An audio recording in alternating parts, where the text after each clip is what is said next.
Hey, Expanded Universe fans, John H.H. here, and it's time to geek out. Hey, if you're not already subscribed to our Cinema Craptaculous channel, head on over to your favorite podcast platform and hit that subscribe button. And also, take a moment to give us a rating and a review. Maybe give us a special shout out to one of your favorite shows like B-Sides with Adam, Dave, and Tara, or Terror Tunnel with Stephanie and her amazing guests, or Real Debates with JDH, Dave, and Adam, or the OG of our shows, Cinema Craptaculous with Dave, Stephanie, and myself. Oh, and of course, the Expanded Universe, which is about to start now. Geek out!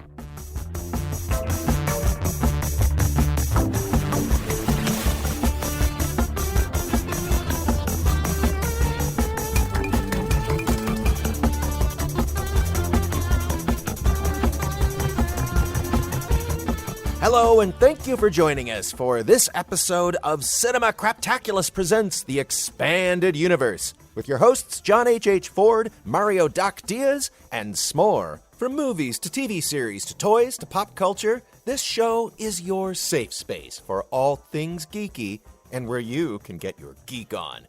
This is a special episode because it's actually a part 2, a continuation of our last episode, Best Film Villains. We left you guys on a cliffhanger. When you last listened to us, we were voting on our categories, and we kind of ran out of time. So we're going to pick up right where we left off, voting on those categories, and in the end, we're going to come up with the top 10 villains. Each will get their own final vote to determine which is the best film villain of all time. So have a seat, grab a cocktail or a cup of coffee, tea, energy drink, juice box, whatever you like, and join us for part 2 of Best Movie Villains. The Fallen Hero. Fallen Hero. One of the most tragic entries on our list. This villain once fought on the side of good, but ambition, weariness, or tragedy set them down a dark path. Sometimes we meet the character while they're still full of hope, only to watch their slow mortal decay. Other times, we meet them as a fully formed villain and eventually get glimpses into their nobler past, as the reason they became corrupted slowly becomes clear. Whether they return to the light or die the villain, we can't help but feel for them. Wow. I think it's funny, in that term, whether they return to the light or die the villain, I'm thinking of Harvey Dent, Two-Face, particularly portrayed not by Tommy Lee Jones in Batman Forever, although good try, Tommy.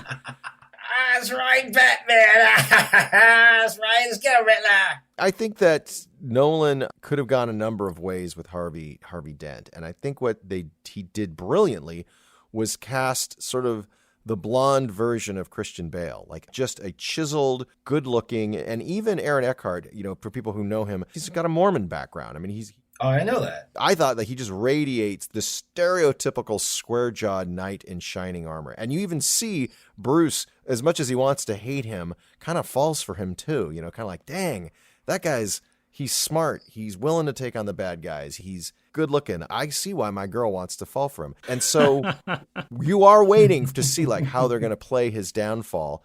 And it's a pretty believable downfall, not necessarily that he would survive what happens to him, but just in the sense that psychologically you kind of see what the Joker did to sort of create those dominoes that fell. You don't want to hurt the boy, Harvey. It's not about what I want. It's about what's fair! You thought we could be decent men in an indecent time. You were wrong. The world is cruel, and the only morality in a cruel world is chance. And I just thought it was tragic and it was heartbreaking. And he plays a part in the next film. The secret of what Harvey Dent did and became is something that, that they all sort of sat on as this great secret that the city can never find out. So he even kind of lives on as a tragic villain into the next film, which I thought was clever. So yeah, he's a good choice. Yeah, I guess my only problem with like the movies and Two-Face, well, I guess going beyond movies, is that he's always been an underused villain. For years I was a fan of Two-Face.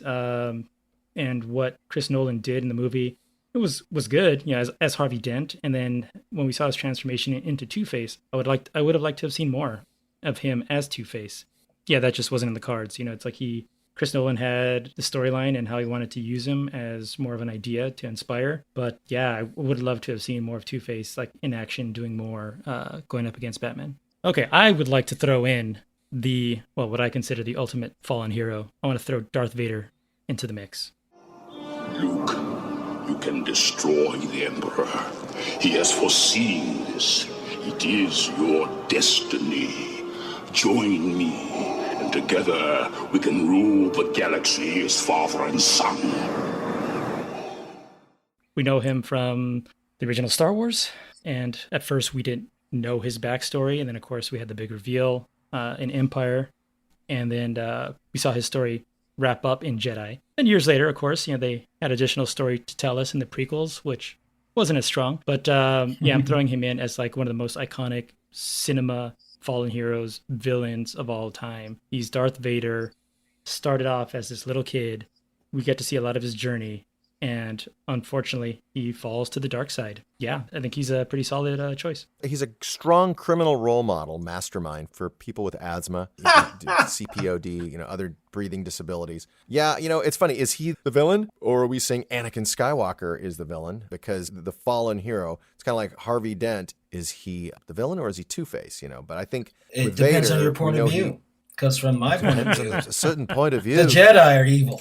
Particular point of view. Look, he's iconic, man. I mean, on this list, he could go toe to toe. I think he could be a contender for the final title. He is. And Vader. I agree with that. The proto Vader for me is Empire Strikes Back, because he is at his most wicked. He's at his most clever. He's kind of at his most charming in some ways, and seductive, and he's badass, and he's shiny. But if we're talking about the fallen hero, we don't really know that he's. We don't know shiny. We don't know if he's tragic yet until sort of the third one. So one thing about Vader that's interesting is that now we look at him through the prism of all of the stories that have been told about him. But if we take him from like his appearance on up, he starts out as a horrible, evil henchman. And then he becomes like a full-fledged villain of his own right. And then in the third film, we start to see the tragic side. And then we go back to the beginning. So I think if we take the whole picture, then yeah, he's a pretty amazing, tragic villain. He fulfills several categories, actually. And as much as Star Wars bugs me, shut up, Star Wars nerds, I don't care what you think. As much as Star Wars bugs me, I will go on record saying that Darth Vader is probably one of the best, if not the best, cinematic villains out there. He's iconic. His look is dynamite. His motivation is fantastic. And yes, they kind of made him a weenie in the prequels, but still, nonetheless, he still became this iconic cinematic villain. So yeah. Okay, and that was our latest episode of Cinema Craptaculous. He's the winner. That's it. We're done. See you guys next time. Yeah, thank you. No vote necessary. S'more made a compelling argument. We're going to leave it there. I'd like to throw in, no, I think it's just Darth Vader. Good night. I think we could throw in one more villain. And one more candidate. Okay. Just to have something to vote on. Yep. Right. Stephen King fans out there, you might appreciate this. Jack Torrance, played by the impeccable Jack Nicholson. You have the slightest idea what a moral and ethical principle is, do you? Has it ever occurred to you what would happen to my future if I were to fail to live up to my responsibilities? Has it ever occurred to you? Has it? Stay away from me. I have to question, is he really a villain? Because it wasn't technically his fault. Well, Lloyd, that's a very good point you're making there. Don't forget that the book and the movie are very different. Kind of like, we're talking about Misery. The film made a more human version of him than maybe the book. The book gets into supernatural stuff that, you know what I mean? There's like moving topiaries. And I think the movie, you're focused much on him losing it. And yeah, is he a pawn because there's haunting and reincarnation? I don't know, but it's really about this guy's descent into madness, True. Okay. So with that, we have Darth Vader, we have Two-Face, and we have Jack Torrance. All right. Moving along. Evil incarnate. Evil incarnate. The personification of evil is just that. Pure evil. The characters offered little or no backstory. Their motivations are nothing more than performing evil doings, which obviously oppose the protagonist's journey. These villains can appear in all genres, but prevail in fantasy especially. Now, with evil incarnate, they're basically concepts represented by figures, characters. So I'm going to go ahead and throw in Sauron. In the land of Mordor, in the fires of Mount Doom, the Dark Lord Sauron forged in secret a master ring to control all others. And into this ring, he poured his cruelty, his malice, and his will to dominate all life. If you read The Lord of the Rings, if you watch the trilogy, you've only seen Sauron once. He was in this gaudy-looking armor, which was destroyed. And then the rest of the trilogy was just people talking about the evilest Sauron. And to me, Sauron represents temptation. It represents unchecked desires. It represents the concept of what evil truly is. You don't really see a being. You just see representations of this character. You see an eyeball, right? Right. You see an iconic eyeball symbol. Yeah, and that's a good one. You know, I mean, yeah, because you get too much into the personality and the monologuing of actual villains. It humanizes them too much. And you forget to, you don't see them as just plain evil. So cinematically, if you're just trying to get evil across, that's a pretty good rendering. I'm going to throw in Count Dracula. You are too late. My blood now flows through her veins. She will live through the centuries to come, as I have lived. Blah, blah, Prince from Transylvania. And we're talking about the character Count Dracula, or we're talking about Bela Lugosi's Dracula, or because there's been so many Draculas. I would say, I would say the character and the legend, and even before that, because like Nosferatu was basically a ripoff. German director couldn't get the rights to Dracula. He made a lot of tweaks, but it was very obvious that Nosferatu was still Dracula. And then after, of course, we have the classic Bela Lugosi Universal version, which it's a classic, and he made several appearances after, which weren't as great, but he's shown up many times in Universal movies. And then, you have Frank Langella's version. Of course, in the 90s, you had Gary Oldman. Yeah, I will cross oceans of time for you. He's the Prince of Darkness. When people think of vampires, they think of Count Dracula. Super powerful. That's a strong one. And he's also, he's a good villain because, he has charm and he can move through society, and he's a snappy dresser, and he can seduce. He can change form. He's an animagus, as they say in the Harry Potter world. So he's really multifaceted in his talents. He's kind of indestructible, except for, that wooden stake in the sunlight. Right, and garlic. He's so much more mobile than a lot of other villains. And he dresses great suit. He's wearing a suit. He's mobile at night. For villain, there is also, what about, the Emperor goes in that list because he's just pure evil. But he's already been on another list, so we're going to have to pick someone else. What about the Queen? Snow White and... Silence! Pretty strong. She's just horrible. And not just horrible, scared little kids. I mean, you got to go back in time. Like, she was scary. Did she eat kids, or am I getting that confused with something else? No, she just was just scary, and then she could transform into that's the Hansel and Gretel homeless woman, and but she knew magic. She can shapeshift. Get your villain straight. She's willing to kill her stepdaughter, for power. Her true form, is very attractive, but it's like the villain who's holding the dagger behind their back, can like totally take you out with the flick of her wrist. Well, iconic. I haven't seen Snow White and the Seven Dwarfs in a long time, so correct me if I'm wrong. She has the appearance of an old hag, but she disguises herself as a hottie, right? No, she's a hottie and disguises herself as an old hag to pawn off the other. Okay. It's easy to confuse her with Maleficent too. Sleeping Beauty, who's gotten her own movies, and that's true. They're a little kind of that same out, but she was kind of the first, especially on screen. Right. And aren't they rebooting Snow White and the Seven Dwarfs, or am I dreaming of this? Oh yeah, I think they announced Gal Gadot. She got the role. She's going to be the evil queen. Speaking of female evil villains of that era, what about the Wicked Witch? Does she belong on this list? Yes, because it depends on your point of view. I know they're going to make a Wicked movie, and if they borrow from the novel, then they're going to give the Wicked Witch of the West a backstory. But if Wicked never existed, and you just had, Margaret Hamilton's Wicked Witch of the West, holy shit, every kid was terrified. And not just of her alter ego, Miss Gulch. Right. Pure evil. She wanted to murder a child, steal her shoes, torture her dog, and molest the Tin Man, the Lion, and the Scarecrow. That's terrorized an entire village of little people. You stay out of this, Glinda, or I'll fix you as well. Oh, rubbish. You have no power here. Be gone before somebody drops a house on you, too. Very well. I'll bide my time. And as for you, my fine lady, it's true, I can't attend you here and now as I'd like. But just try to stay out of my way. Just try. I'll get you, my pretty, and your little dog, too. Right, exactly. So she should be canceled. She's politically incorrect. And just, what's her motivation? I'm just evil. I'm green. I'm evil. I have flying monkeys. By the way, flying monkeys are pretty cool. Yeah, but they were enslaved. They did her beating. They didn't have any free. They weren't getting paid. That's right. So she enslaved flying monkeys. Yeah, evil. Pure evil. Just jealous. But, I feel bad. These are terrible portrayals of female villains. They're petty and jealous of the prettier, younger ingenue. That's true. That's problematic. But these are examples of evil. Anyone else before we vote? Just really quick. He only had one appearance in one movie, Darkness in Legend, played by Tim Curry, who's always great. Dreams are my speciality. Through dreams, I influence mankind. My dream is of eternity with you.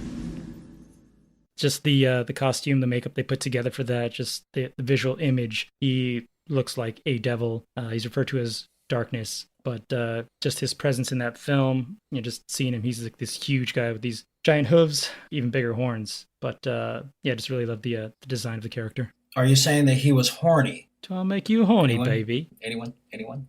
Okay, so we have Sauron, Darkness, the Wicked Witch of the West, the Queen, and we have Count Dracula. Hey there, we'll be right back. And now back to the show. Next up, we have slashers. Slashers. Supernaturally powered serial killers, supernatural beings that haunt their prey, be it physically or supernaturally. Boy, there's a lot to choose from. There's a lot to choose from. And you This know is what? huge, I'm going yeah. to go right off the bat with Freddy Krueger. What's with kids today, huh? No respect. You can't scare me anymore. Oh, you better speak up. Oh, must be my deaf ear. That dude scared the hell out of me as a kid. He is a clawed freak with a messed up face. You find out that he used to be a child molester who was burned alive. And he can kill you in your dreams, man.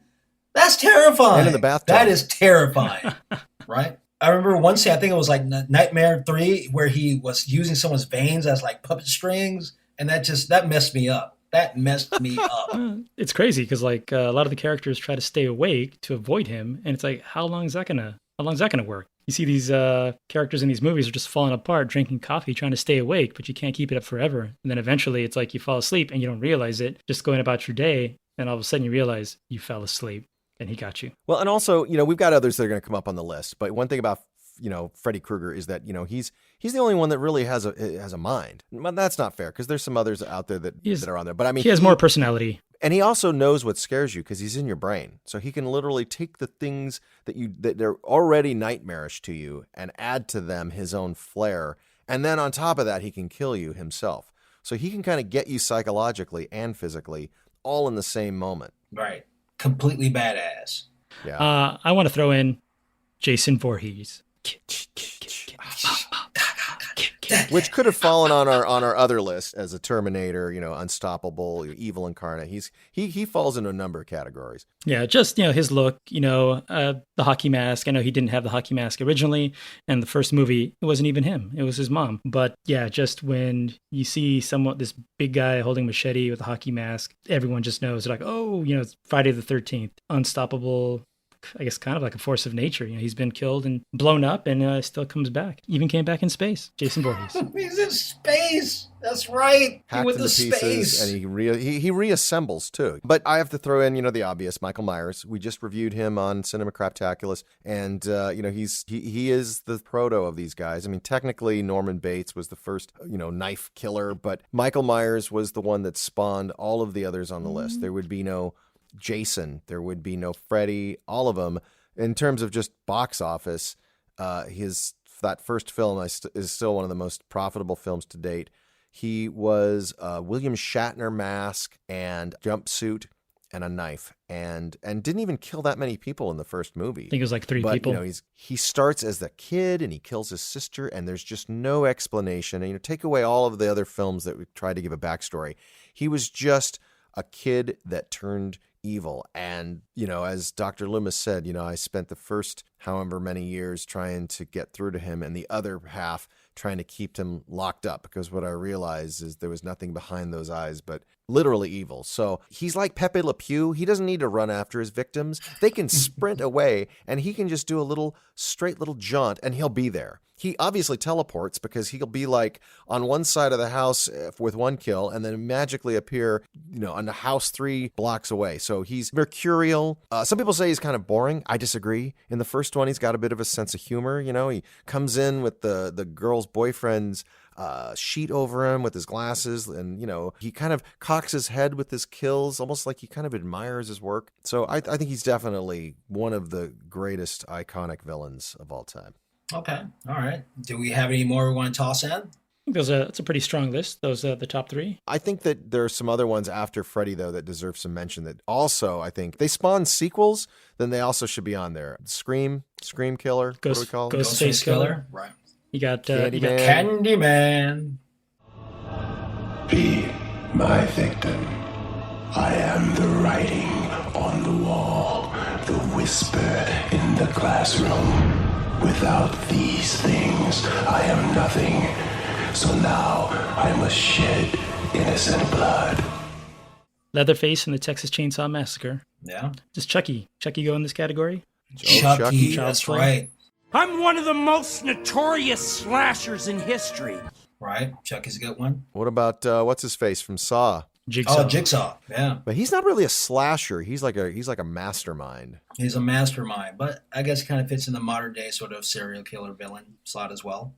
All right, so we can just throw all those people. And the thing about Ghostface Killer is that it was always different people, literally different people. So it's almost like, I don't know if that can be on the list, because they all assumed the mantle of the Ghostface Killer in the Scream movies, but it was always someone different, and sometimes in different pairs. So in terms of I don't know. I mean, I guess we could vote regardless. Okay, so all right, let's vote. We got Freddy, we got Jason, we got Michael Myers, then we got Leatherface, we got Candyman, we got the Ghostface Killer, and we got Chucky. All right. Next up is the Bully. The Bully.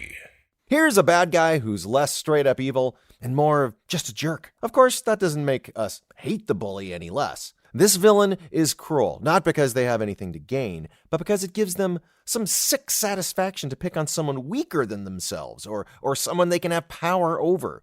Maybe it's because they got picked on, so they're getting back at the world, or maybe they've just always been awful. Either way, what really resonates with this villain is how true to life they can be, because while few of us know of Voldemort personally, everybody knows Dudley Dursley from Harry Potter.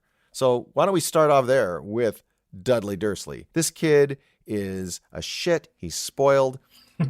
Every chance he gets to humiliate poor Harry. He is enabled by some pretty awful parents, but he never misses an opportunity to clearly slight Harry and minimize his presence every chance he gets. He's a good choice, but I do want to mention a more recent fan theory about the Dursleys. In the Harry Potter world, they have the Horcruxes, and people who are around Horcruxes or exposed to them are affected. They have, they start acting a certain way, physically, mentally, they act differently. So fan theory is that the Dursleys weren't actually that bad, but because Harry being a Horcrux and him living with them affected them and made them into the assholes they are. Harry brought out the worst in them. Wow, so it's Harry's fault. That makes sense. It's a fan theory. Interesting. So, interesting. It's a good choice. There's some other people that I don't think necessarily they were going to fall into fan theory. They were just dicks. I want to throw in "Make Like a Tree" and "Get Out of Here." Biff Tannen. Hey, I'm talking to you, McFly, you Irish bug. Oh, hey, Biff. Hey, guys. How are you doing? Yeah, you got my homework finished, McFly? Well, actually, I figured since it wasn't due till Monday. Hello? Hello? Anybody home? Hey, think, McFly, think. I gotta have time to recopy it. You realize what would happen if I hand in my homework in your handwriting? I'll get kicked out of school. You wouldn't want that to happen, would you? Would you? Well, now, of course not. No, I wouldn't want that to happen. That's my pick. Biff Tannen, Back to the Future. I hate manure! I hate manure. He was a date rapist. You know, he was like a predator. He was horrible to children. Remember, like they're bouncing a ball and he like grabs their ball. Yeah, the meat hooks. And then he grows up to be, you know, and when he gets the almanac, he literally becomes a certain ex-president. But gigantic casino in the middle of a ship. He has the boyfriend or the husband of his high school sweetheart, or, you know, the love of his life murdered. He kills him himself. But look at his, also look at his lineage. You know, it's like you go back and you got Buford Mad Dog Tannen. So, who also hates manure. Yes. And hates being called Mad Dog. Yeah, I think that's a great choice. Well, while you guys have Dudley and Biff Tannen, my choice has got to be Johnny Lawrence from The Karate Kid. You know, yeah, granted, he was a teenager manipulated by a bigger asshole in Kreese, but dude is just a dick because he's your stereotypical blonde-haired 80s jerk. Yeah, and you have to remove what we know now with a backstory and character growth. If you just look at 1984's The Karate Kid, he is a great bully. He's smoking weed, he's spoiled, and he's sweeping the leg. Oh, yeah. He's a good number 2. You know, he could also fall on the henchman list working for Kreese. That's true. Do we give him a little bit of slack because when he was told to sweep the leg, he didn't want to sweep the leg, but he swept the leg because he's a dick? Do we give him credit for that, for hesitating a little bit? Well, it's kind of like in World War II. The Nazis, some of them didn't want to do it, but they're like, I was doing what I was told to do. You know, S'more, I think you're right. I think you have to look at the film, and if he sort of redeems himself in the end, then he becomes less of a villain. So, yeah, I think he may be a great bully, but because there is a remorse shown, and he does congratulate Daniel and said, you're all right, Daniel, then it kind of pulls him off the list. If we were going to throw someone like, well, I don't know, Robert De Niro's Max Cady from Cape Fear? Yeah. How can I learn you? How can I read you? How can I think you? And I can out-philosophize you. And I'm gonna outlast you. You think a couple of whacks to my good old boy gut's gonna get me down? It's gonna take a hell of a lot more than that, counselor, to prove you're better than me. That guy is pretty much a bully start to finish. And a bully's putting it mildly. Right. Counselor, seriously. You trying to offer me something warm, Ms. Bowden? Oh, he's a rapist. He's a murderer. He's a dog killer. And he is the worst person you want at a movie theater when you're trying to enjoy a film. Right. Because he's loud and obnoxious. Yeah, and the Robert De Niro version, he bit that lady's cheek off. Oh. He even does a little, he cross-dresses and kills the maid. And, you know, De Niro was so good in that movie. I mean, when people talk about great De Niro roles, I think his Max Cady was terrifying and layered and funny and visually iconic with the, you know, remember when they make him strip down in front of Robert Mitchum, who played the original Max Cady. That's right. And he and Nick Nolte are looking at him. He's like, I don't know whether to watch him or read him. He's got all those tattoos, and he's a good bully. Well, you know who else is a good corporate bully when you think about it, because this is a bully with money. Mr. Potter from It's a Wonderful Life. Miserable little clerk crawling in here on your hands and knees and begging for help. No securities, no stocks, no bonds, nothing but a miserable little $500 equity in a life insurance policy. You're worth more dead than alive. Why don't you go to the riffraff you love so much and ask them to let you have $8,000? That dude was just a turd bucket. Pretty much messing up poor Jimmy Stewart's character. All Jimmy Stewart wanted to do was just help the town that he wanted to get the hell out of. And Mr. Potter is just, you know, foreclosing, just making him work weird hours because he's a dick, right? Kind of reminds me of someone I used to work for, but that's neither here nor there. He was a scumbag. And he's not really redeemed, right? It's not like he's Scrooge. Never redeemed. Scrooge is a similar character, but Scrooge is redeemed, so we can't really even call him a bully. Right. He never redeemed himself. Good list. Let's vote. Yep, let's vote. All right, so we have Biff Tannen, we have Max Cady, we have Mr. Potter, and we have Johnny Lawrence. Okay. And moving on to our final category. Mother Nature. Mother Nature. It's not nice to fool Mother Nature.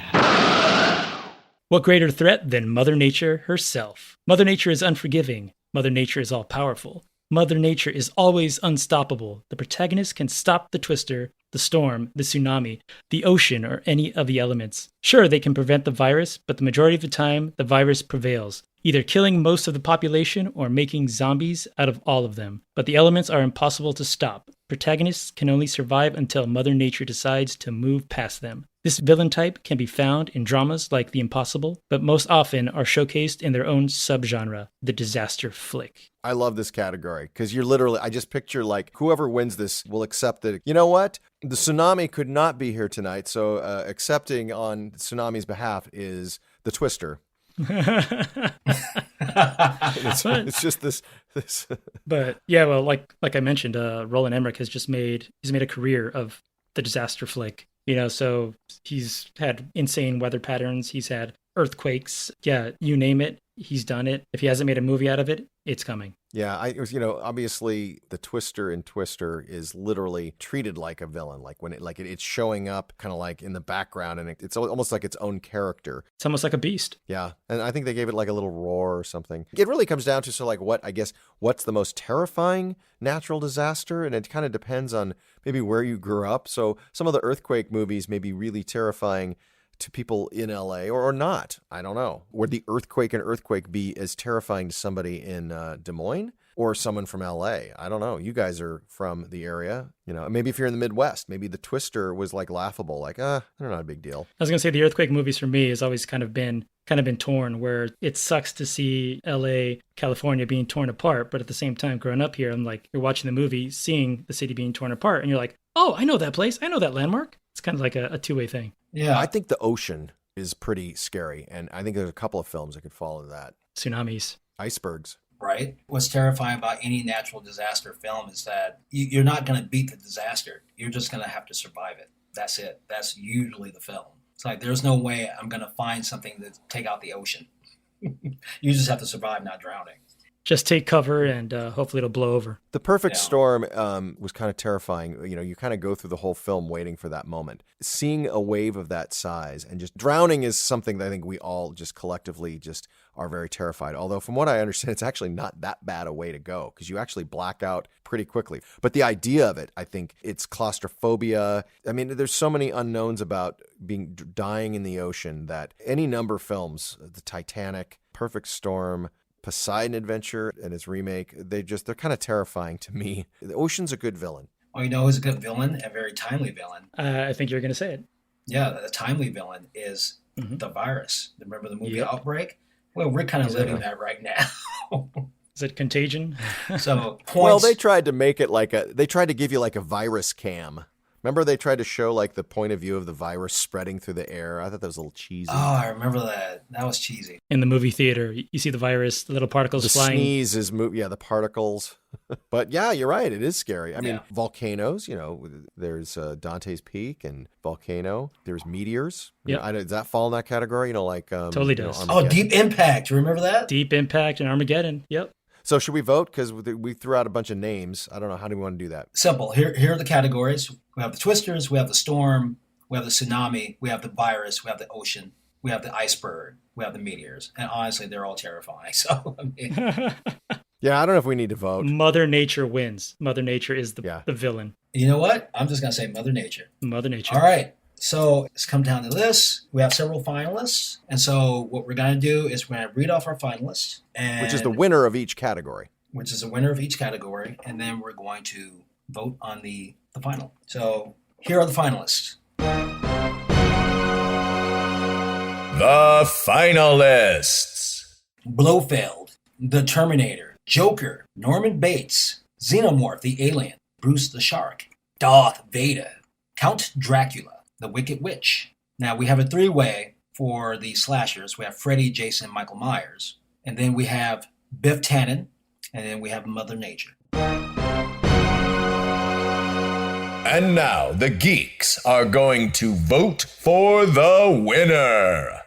All right. And so we discussed among ourselves. We debated. We fought. I got stabbed by Doc. John punched me in the face. I kicked him. We fought it out. But we came down to these two finalists.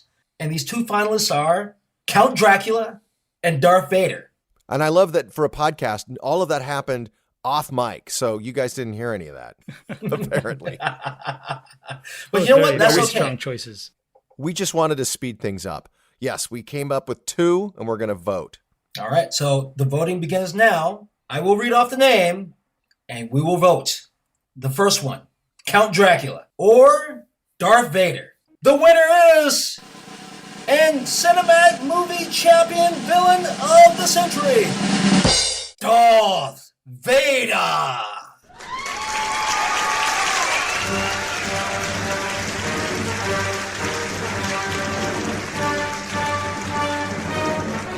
That's a tough one.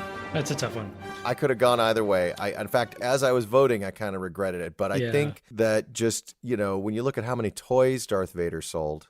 So it's all about the merchandise, the marketing? He won because of marketing? Both sides had very, very good arguments. It's like Count Dracula. He has a very, very long history, not only cinematically, but in novels. He's like I mentioned before, he's the vampire people think about. But then on the other end, it's like Darth Vader, an iconic character that's part of one of the biggest franchises of cinematic history.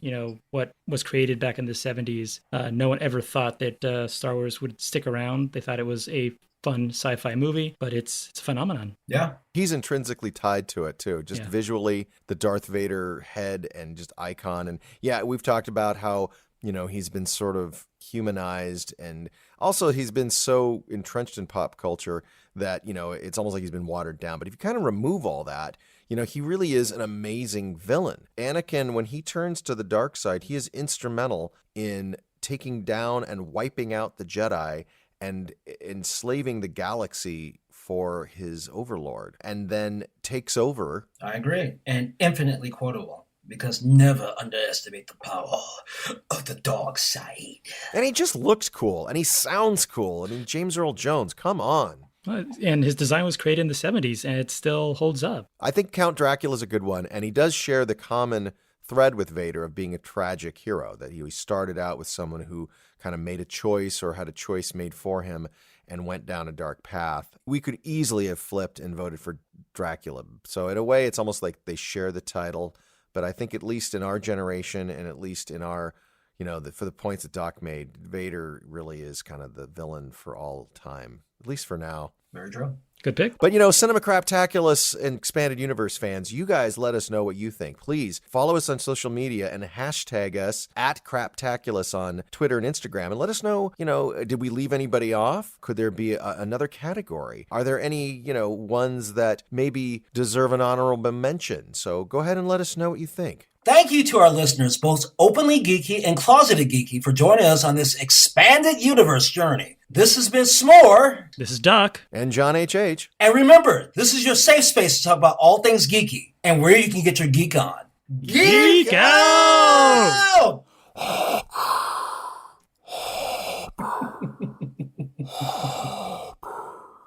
Can you guys hear that? Yeah. Yes. You know what? I'm sorry. Sorry, S'more. We forgot Bane. Oh. No, this is not fair! We could go back and redo this whole show if you'd like.